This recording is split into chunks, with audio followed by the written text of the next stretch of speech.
बड़ी खबर आ रही है, सीएम शिवराज सिंह चौहान बीजेपी कार्यालय से रवाना हो गए। क्षेत्रीय समीकरण और सूची पर बैठक में चर्चा हुई है।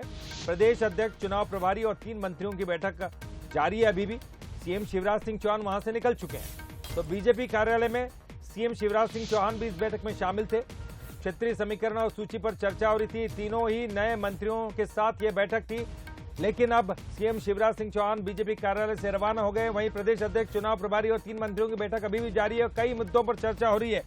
हमारे साथ एग्जीक्यूटिव एडिटर मनोज सैनी जी जुड़ गए। मनोज जी, इस बैठक में अभी क्या चल रहा है? और अभी ये खबर भी आ रही है कि सीएम शिवराज सिंह चौहान यहां से निकल चुके हैं।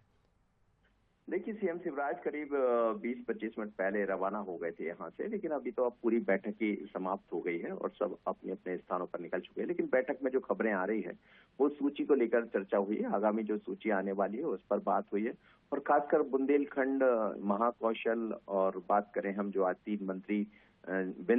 3 मंत्रियों ने आज शपथ ली है, तो उनसे भी चर्चा हुई है कि आखिर उन क्षेत्रों के क्या मायने हैं, किस तरह से आप लोग और बेहतर तरीके से काम कर पाएंगे। संभावना ये भी थी कि मंत्रिमंडल का विस्तार तो हो गया, लेकिन क्या जो विभाग है उन पर भी बात होगी, तो ये मुख्यमंत्री के अपने क्षेत्र का मामला है। लेकिन कहा जा रहा है कि इन सब बातों पर भी बात हुई है कि कैसे, कौन से विभाग से कितना लाभ आपको मिल सकता है, आप उस क्षेत्र में जाएंगे। तो यही सब मुद्दों पर चर्चा हुई है। लेकिन ये मानकर चलिएगा कि सूची को लेकर भारतीय जनता पार्टी बहुत गंभीर है और अगली जो सूची होगी वो करीब 46 लोगों के सामने आ सकती है, जिस पर भी बात हुई है। 1-2 दिन में इस पर बहुत साफ स्थितियां हो जाएंगी। कल भी एक बैठक का दौर होना है और उसके बाद फिर उसके ही अगले दिन यानी मंडे को नरेंद्र सिंह तोमर और प्रदेश अध्यक्ष वी डी शर्मा एक प्रेस कॉन्फ्रेंस के जरिए तमाम तरह की बातों का खुलासा करने वाले। मनोज जी, इन तीनों मंत्रियों को कोई विभाग अभी नहीं दिया गया है, तो आने वाली बैठक में होना है।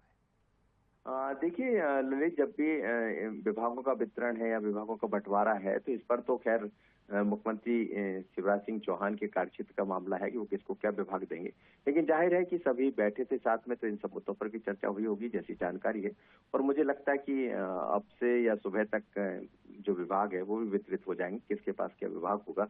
संभावना यही है कि दोनों बड़े महत्वपूर्ण मंत्रालय में पहले भी रहे हैं, चाहे हम गौरीशंकर बिश्नोई की बात करें और खासकर राजेंद्र शुक्ल की बात करें, तो उस हिसाब से उनको मंत्रालय दिए जाएंगे। राज्य मंत्री का जो प्रभार है वो मिला है बुंदेलखंड के राहुल लोधी को, तो उनको इस हिसाब से मंत्रालय स्वतंत्र प्रभार दिया जा सकता है, जैसी खबरें हैं। तो आने वाले मुझे लगता है 10-15 घंटों में ये तमाम तरह की तस्वीरें साफ हो जाएंगी, किसके पास क्या विभाग होंगे।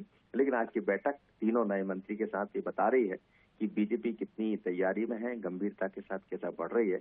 और यहाँ यही होता है, जिसको जो काम दिया जाता है उस पर तत्काल आकलन भी शुरू हो जाता है और काम भी शुरू हो जाता है। चलिए, बहुत बहुत शुक्रिया करेंगे मनोज जी इस पूरी जानकारी के लिए। तो क्षेत्रीय समीकरण साधने के लिए और किस तरह की तैयारियां की जाए, क्योंकि अलग अलग जगहों से ये तीनों मंत्री बनाए गए हैं, तो वहां पर किस तरह की रणनीति बनाई जाएगी, इस पर चर्चा हुई और भी कई मुद्दे जो है इस बैठक में चर्चा के लिए लाए गए।